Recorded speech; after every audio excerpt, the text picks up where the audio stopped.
the Irish Ross Kelly family that connects you to Diana, Princess of Wales, also links you to another famous family.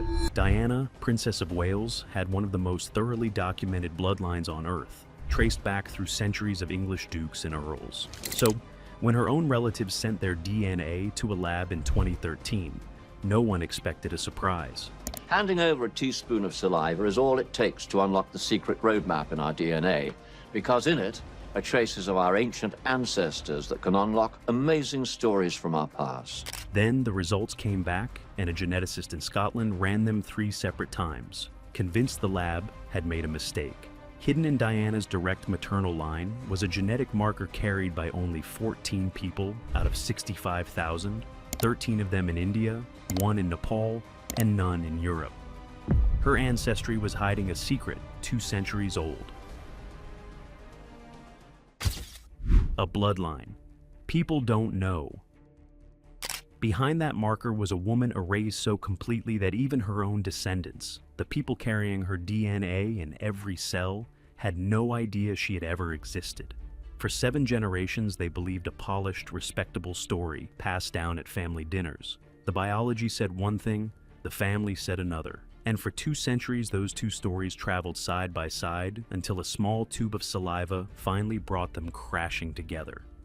By 1981, when a shy 20-year-old named Diana Frances Spencer walked up the aisle of St. Paul's Cathedral to marry the future king, her ancestry had been studied to exhaustion.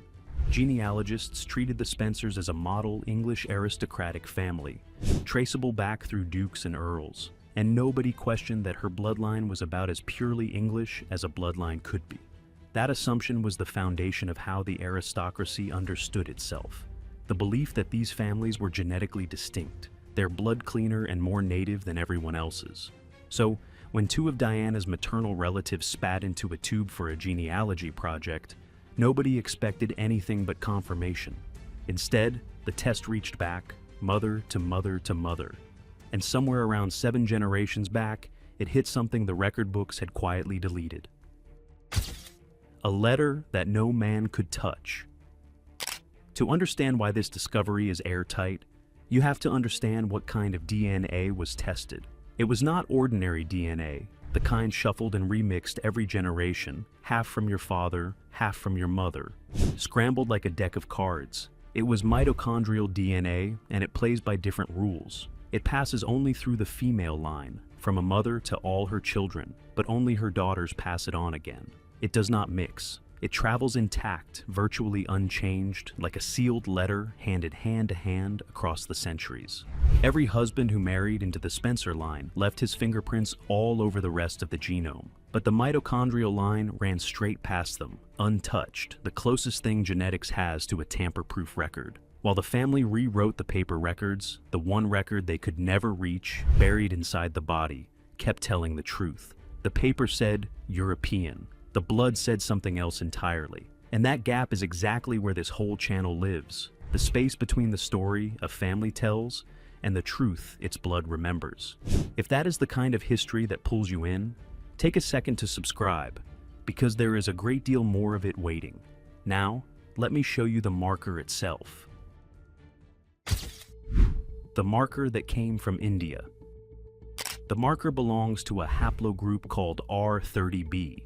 And R30b is South Asian, entirely and unambiguously South Asian in origin. It does not appear in native European populations. It comes from the Indian subcontinent and nowhere else. So, when it appeared in the sealed maternal line of an English princess, it could mean only one thing. Roughly 7 generations before Diana was born, a woman of South Asian ancestry had entered that direct maternal line. Her existence later smoothed out of the official story until she became a ghost in her own family tree. She had a name. We know it now. Eliza Quark.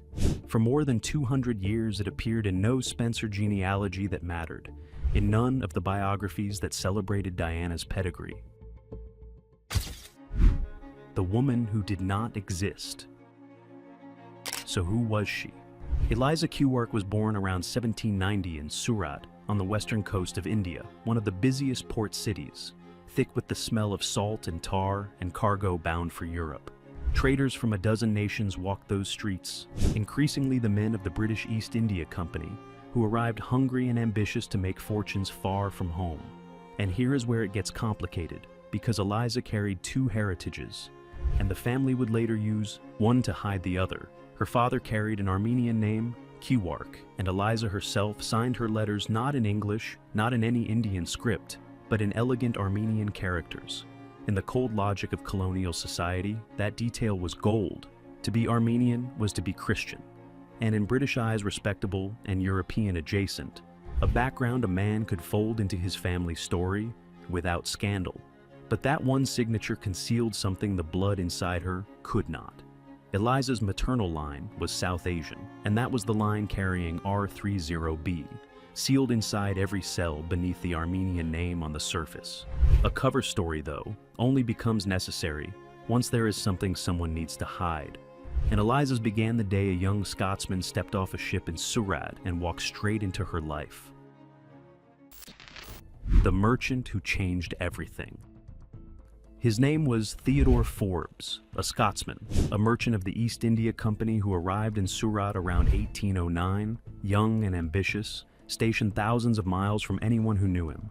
The official version, written down later, called Eliza his housekeeper, a servant in his home. But the truth was something else, and it survives in their two children, a daughter, Catherine, born in 1812, and a son, Alexander, and in the letters. Eliza was not a maid who swept his floors. The surviving correspondence shows a woman who translated for Forbes, who moved between languages and communities he, a foreigner, could never have navigated alone. In a city where a company man's success rested entirely on trust, she was in every meaningful sense his partner. For a few years that worked, and for a window of time, this was something close to a family. But colonial society was changing, and it left no room for a woman like Eliza. As the decades wore on, the rules tightened, the empire more determined to draw hard lines between ruler and ruled. And as Forbes climbed toward a lucrative partnership in Bombay, he could not afford a common-law wife of Indian blood. However much she had helped build his fortune, she had become, in the brutal arithmetic of the time, a liability. A goodbye begged for across an ocean. So Theodore Forbes made his choice. He left Surat, he left Eliza, he left their children behind, and went to build a new life in Bombay, alone. And he did not even tell her himself. Arrangements for the children were managed at a distance through intermediaries and other people's letters, as though writing to Eliza directly was something a man in his position could no longer be seen to do. After Forbes died, a packet of letters surfaced far away in Scotland, among the papers on the family estate, written in a script no one in that cold northern house could read. They were Eliza's. She could not write English herself, so she dictated to a scribe in Surat, in the broken, halting English of a woman speaking a language that was never hers, then signed each letter with her own hand, in Armenian. And underneath the formality, what these letters were was pleas, letter after letter carrying the same ache. She wanted to see her daughter. Catherine was going to be taken from her, sent across the sea to Scotland, to a country Eliza had never seen and would never see. And Eliza, knowing she could not stop it, asked for the only thing left, to hold the girl once before the ship took her. Whether she was ever granted even that, no record survives to say.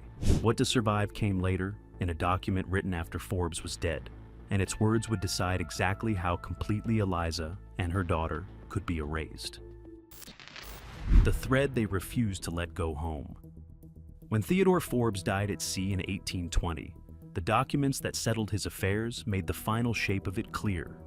In his will, Eliza was named as nothing more than his housekeeper, and Catherine as his reputed natural daughter. Reputed. Natural. The vocabulary of a society with words designed to keep such children from anything they might inherit. Then the severing came, exactly as Eliza had feared. Catherine was 8 years old when they put her on a ship, taken from the mother who had begged just to see her one more time, and sent across the world to a gray country of strangers who shared her father's blood and none of her mother's. There was a brother too, Alexander, also sent to Scotland, but he could not bear it, and eventually they sent him back to India. But not the girl. They kept the girl, folded into a new identity until the India in her was something no one remembered. The thread survived precisely because they refused to let her go home. Catherine married, and married well. And in becoming unquestionably one of them, she carried forward something none of them could see. In every cell of her body, untouched, she carried Eliza, the marker, the sealed letter that no will, no ship, no 2-century silence could ever open or erase. And so, it passed the way it always passes, quietly, mother to daughter, down to a woman named Ruth, and from Ruth to a woman named Frances. And from Frances on the 1st of July, 1961, came a baby girl. They named her Diana Frances Spencer. And inside that infant sat the unbroken thread running straight back to a port city on the coast of India, to a woman who signed her letters in Armenian and begged to see her child one last time. What the science refused to let die. When the results finally came back, someone had to tell the family, and one of the people who heard it was Diana's own maternal aunt, who had lived her whole life inside the Armenian story, passed down for 200 years. Her reaction was not horror or shame. It was delight, genuine and warm, at the idea that this hidden woman had been there all along. For 2 centuries, the family had carried Eliza's actual DNA, while passing down a story that erased her. And no one could hear the contradiction until a laboratory in Edinburgh forced the two to meet. And the thread did not stop with Diana. It passed once more, mother to son, to her elder boy, the future king. He carries it. The same rare signature that began in Surat now sits in the cells of a man destined to wear the crown, making him in all likelihood the first British monarch with proven Indian ancestry in his maternal line. But a king cannot hand this thread down, because it only ever passes through mothers. So Eliza's marker, which survived a will, an ocean, and 200 years of careful forgetting, travels as far as him and his brother, and then it goes quiet. What the DNA exposed was never just a fact about a haplogroup. It was the colonial arithmetic that decided whose blood was a liability and whose was an asset. The calculus that returned a grieving boy but kept a useful girl. The empire that needed her gone could erase her from the paper, but it could not reach into the cell, could not touch the one record she left, in the only ink that cannot be altered. They tried to make her disappear. The science made her impossible to forget. So I want to hear from you. If a single word in a dusty record could hide a woman like Eliza for 2 centuries, and her own DNA was the thing that finally brought her back, then whose story is still buried right now, waiting in some living descendant's cells for a test that has not been run yet? Tell me in the comments which historical figure's hidden bloodline you would want science to crack open next, and who you think the world might find hiding inside it. And if this is the kind of history you want more of, subscribe and stay with me, because there are more of these threads waiting, and we are only just beginning to pull on them.